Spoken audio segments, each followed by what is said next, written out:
Hello मेरे प्यारे बच्चों, कैसे हैं आप सब। आशा करते हैं अच्छे ही होंगे। आपका अपना YouTube channel SK toppers zone में आपका स्वागत है, आपका अभिनंदन है, आपका अभिवादन है। आज हम आप लोगों के बीच लेकर आए हैं क्लास 12 के आर्ट्स फैकल्टी के हिस्ट्री सब्जेक्ट के प्रथम चैप्टर यानी कि फर्स्ट चैप्टर को लेकर के आए हैं। कल हालांकि हमने इसी चैप्टर का कुछ क्वेश्चन को करवाए थे, ज्यादा नहीं करवा पाए थे किसी कारणवश। आज हम जहां तक कल बताए थे उससे आगे आज हम बढ़ाएंगे और आज जितना क्वेश्चन को सोल्व किया जाए करते रहेंगे बाबू लोग, ठीक है। और आप लोग अगर जो बच्चे नए हैं वो बच्चे चैनल को सब्सक्राइब कर दीजिए, बेल आइकन बटन को दबा दीजिए ताकि आप तक हर एक नोटिफिकेशन पहुंचते रहेगा और आप लोग अपना तैयारी अच्छे तरह से करते रहेंगे और आप लोग अपने अपने दोस्तों को भी शेयर कर देंगे ताकि आपके तरह आपके दोस्त भी इस चैनल से जुड़कर पढ़ेंगे और अच्छे से अच्छे मार्क्स लाएंगे। मेरा टारगेट जो है बाबू, हर बच्चे को, हर घर के बच्चे को 400 प्लस का टारगेट है और खास तौर पर हिस्ट्री में 100 लाने का, ठीक है। और देखो बाबू, जो बात यह है ना कि ये आपका इम्पोर्टेंट ऑब्जेक्टिव क्या है, इम्पोर्टेंट ऑब्जेक्टिव है और इस चैप्टर से तकरीबन 20 नंबर के क्वेश्चन पूछा जाता है जिसमें आपका ऑब्जेक्टिव, सब्जेक्टिव। सब्जेक्टिव आपका दो प्रकार का होता है, एक 2 नंबर का क्वेश्चन होता है और एक 5 नंबर का क्वेश्चन होता है। इस प्रकार से सब्जेक्टिव और ऑब्जेक्टिव मिला करके 20 नंबर के मार्क्स पूछा जाता है ना, ठीक है। तो आप लोग के बीच आगे बढ़ते हैं, क्वेश्चन की तरफ जाते हैं। क्या चलना चाहिए, ज्यादा लेट नहीं करनी चाहिए। चलेगा हम लोग चलते हैं, ओके। आगे बढ़े, ठीक है सर, बढ़ते हैं, ठीक है।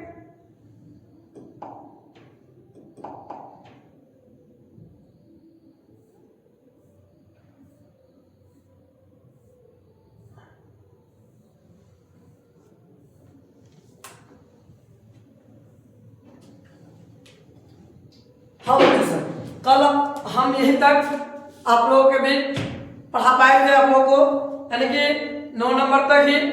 आज हम चल रहे हैं 10 नंबर का क्वेश्चन देखते हैं और आप लोग भी देखिए, अच्छा से देखिए, पढ़ने में बड़ा मजा आएगा बाबू लोग, ठीक है।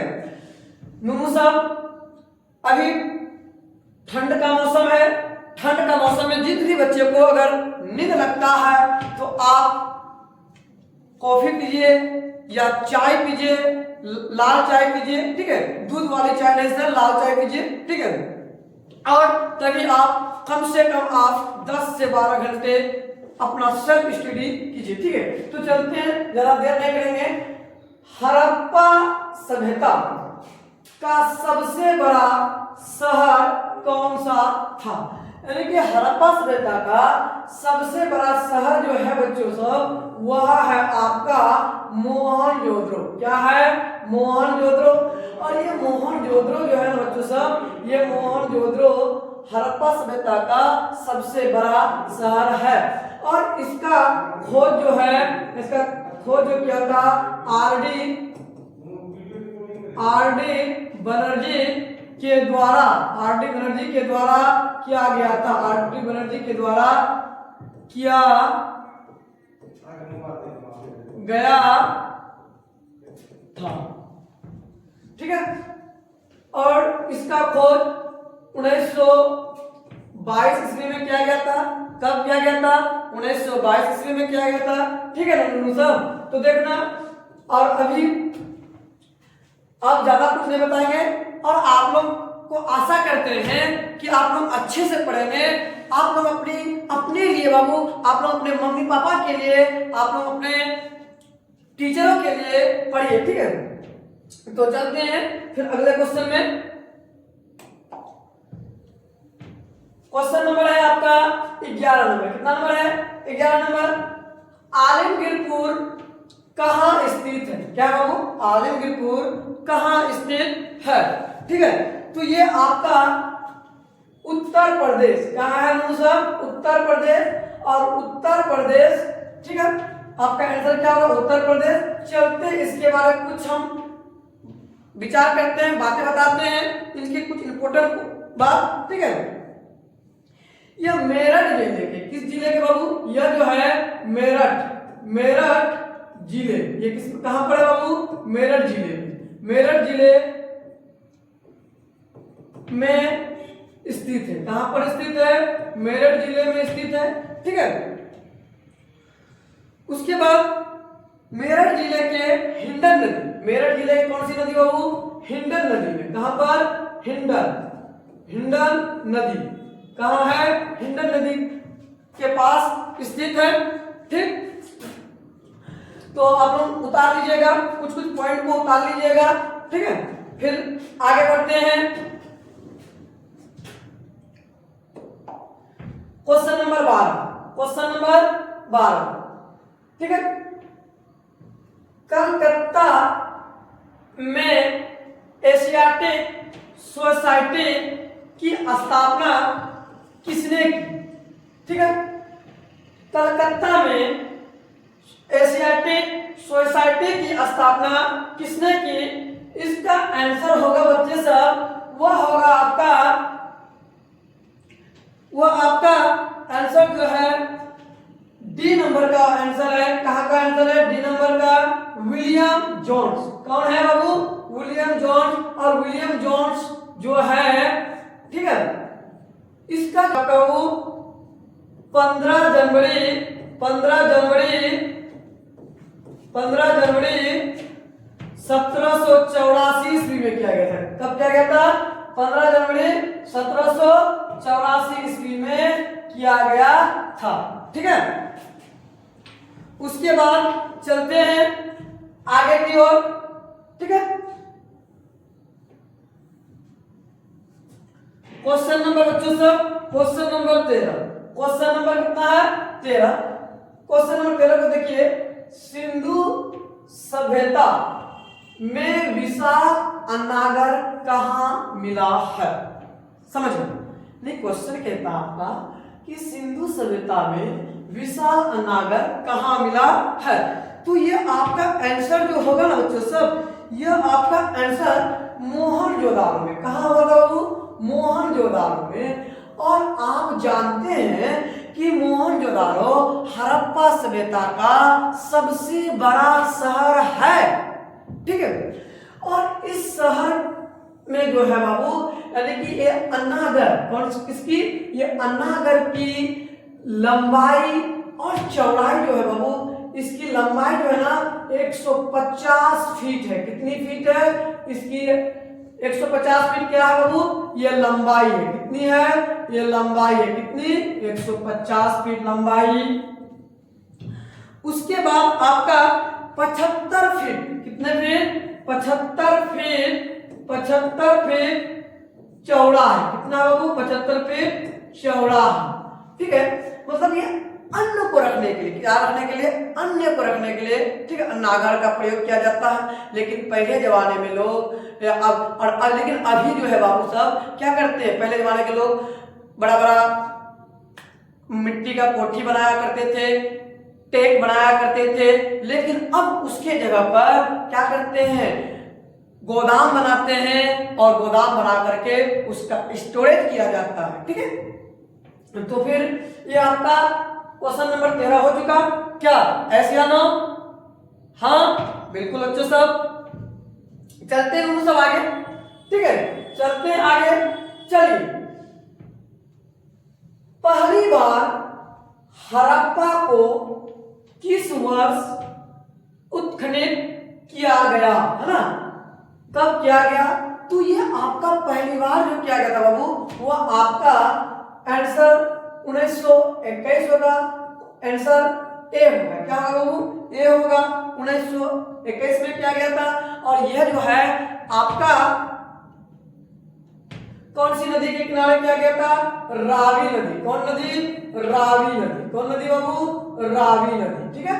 उसके बाद और यही सभ्यता पर बहुत सारे चीज यानी कि सींग वाले गाय का अस्थि मिला था, मतलब बहुत सारे चीजों का ये मिला था, वो पुराने से पुराने चीज मिले थे यहाँ पर। ठीक है। जब ये सब फिर हम आपको सब्जेक्ट में पढ़ाएंगे तो फिर सब चीज का प्रयोग करेंगे। ठीक है। पढ़ना बहुत है बच्चों सब। ठीक है। आप लोग पढ़िए, मन लगा के पढ़िए, तन मन धन से पढ़िए। जब तक आप कड़ी मेहनत नहीं करोगे तब तक आपको सफलता प्राप्त नहीं होगी बाबू। सफलता एक दिन में नहीं होती है, सफलता के लिए बार बार मेहनत करनी पड़ती है। सफलता एक दिन पैर छूने जरूर आती है और आपको बच्चे सब मेहनत तो करना होगा। अगर मेहनत नहीं करोगे तो फिर पढ़ाई का कोई महत्व ही नहीं होगा। ठीक है। मेहनत करना होगा, चाहे आप हंस के मेहनत कीजिए या रो के मेहनत कीजिए, मेहनत तो आपको ही करना होगा। ठीक है। क्वेश्चन नंबर बच्चे सब, क्वेश्चन नंबर 15 क्या है? क्वेश्चन नंबर 15 है सिंधु सभ्यता में गोदी कहां से मिला है? कहां से मिला वो गोदी?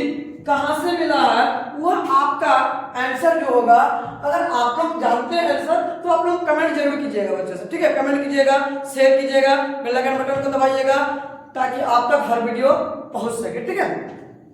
चलते ये आपका आंसर जो होगा बाबू साहब, ये आपका आंसर लोथल होगा। कहाँ होगा बाबू साहब? लोथल होगा। अब चलते थोड़ा सा इसके बारे में कुछ हम खास बातें बताते हैं। ठीक है। लोथल बाबू, लोथल जो है आपका कहाँ है स्थित? गुजरात में। कहाँ है? गुजरात में। कहाँ है? गुजरात में। ठीक है। और ये जो है लोथल कहाँ है फिर? भोगवा। लोथल जो है भोगवा। कौन नदी? भोगवा। भोगवा नदी फिर कौन नदी के किसमें किनारे बसा है, स्थित है? भोगवा नदी। कौन सी नदी है? भोगवा नदी। ठीक है।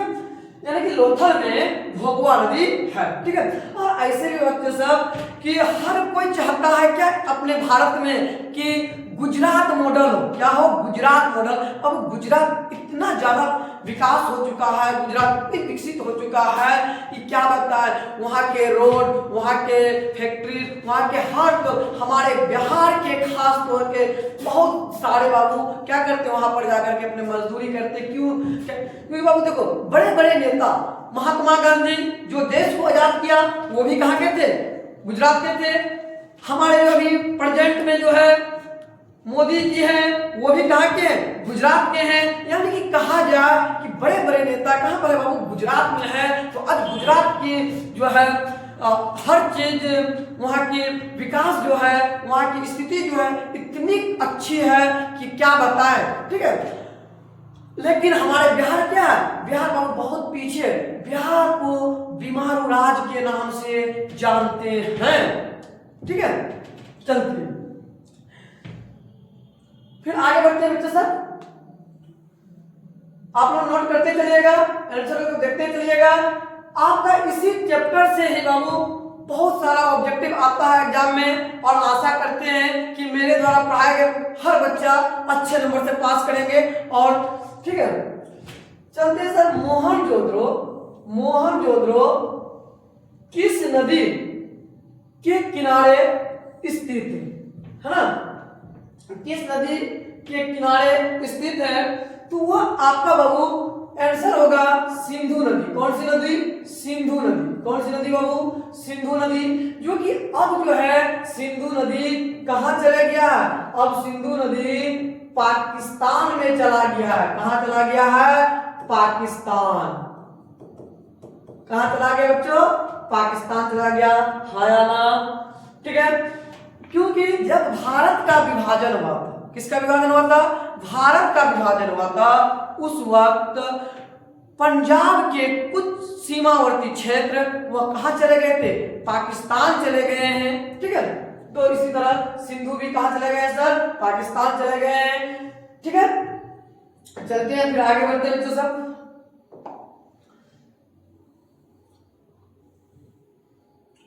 आपका क्वेश्चन नंबर 17, क्वेश्चन नंबर कितना बच्चों सब? 17 है। ठीक है, अच्छे से पढ़िए, लिखते चलिए।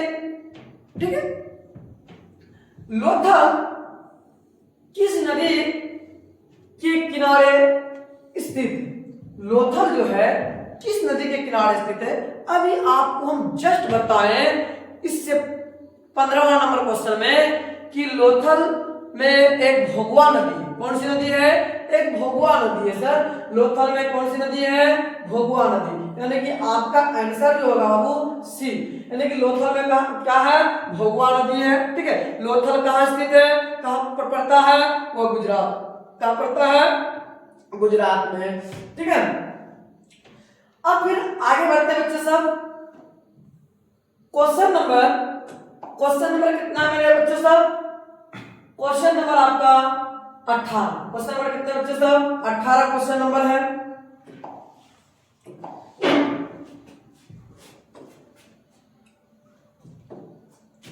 सिंधु घाटी, कौन घाटी? सिंधु घाटी सभ्यता में विशाल स्नानगढ़ के अवशेष किस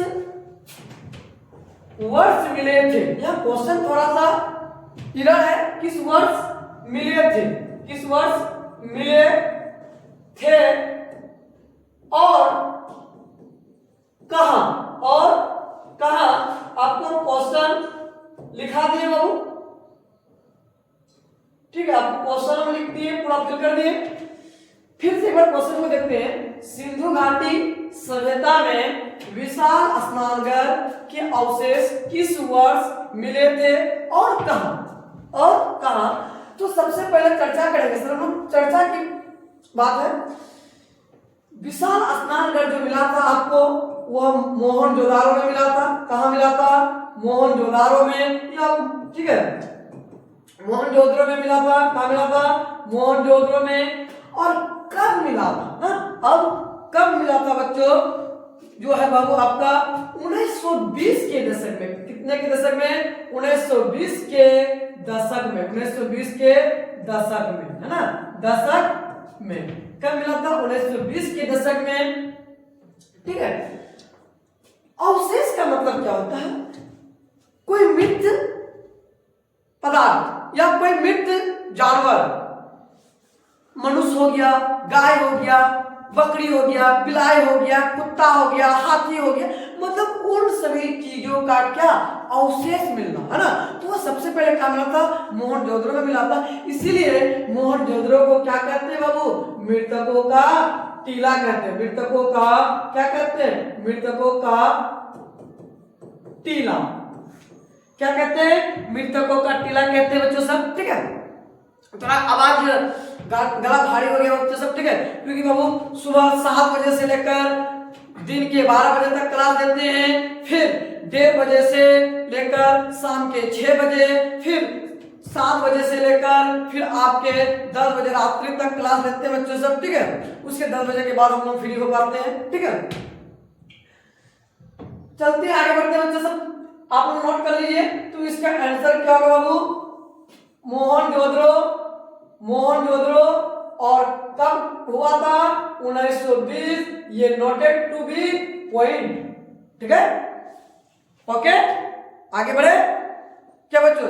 समझ में आ गया ना? सर समझिएगा। अगर जिन बच्चों को समझ में नहीं आएगा वह कमेंट कर दीजिएगा। मेरे चैनल में जो है और सब्जेक्ट की तैयारी कराई जाती है बाबू। मैट्रिक की भी तैयारी कराई जाती है और इंटर आर्ट्स फैकल्टी की भी तैयारी कराई जाती है और कॉमर्स की भी तैयारी कराई जाती है। ठीक है, ठीक है, आप लोग के लिए बाबू हम लोग मेहनत करते हैं। तो आप लोग भी थोड़ा सा चैनल को सब्सक्राइब कर दीजिएगा, बेल आइकन बटन को दबा दीजिएगा ताकि आप तक हर एक वीडियो पहुंचे। और इससे क्या होगा बाबू? आपका एक कमेंट, आपका एक सब्सक्राइब से हमारा क्या बढ़ाएगा? हौसला बढ़ाएगा, हमें भी काम करने के लिए हिम्मत आएगा, ताकि नहीं हमको भी बच्चों सब, मेरे जो है लल्ला सब जो है, मेरे जो चेला सब है, हमको सपोर्ट करता है। ठीक है, चलते हैं सर, आगे बढ़ते हैं। बी नंबर आंसर होगा। चलिए क्वेश्चन नंबर 19 है बाबू। क्वेश्चन नंबर क्या है? 19। देखिएगा, लोथल कहाँ स्थित है? लोथल कहाँ स्थित है ना? क्या है लोथल कहाँ स्थित है? लोथल आप लोग बताइए, इससे आज जो बताया बहुत सारा, इससे भी पहले 2-4 क्वेश्चन बताया, इसी से रिलेटेड था क्वेश्चन। तो बच्चों साहब लोथल जो है ना वो गुजरात में, कहां पर है? गुजरात में। मोदी जी के घर है बाबू लोग। किसके घर है? मोदी जी के। किसके घर है? मोदी जी के ना, मोदी जी के घर है। यह धरती एक ऐसी धरती है जहां पर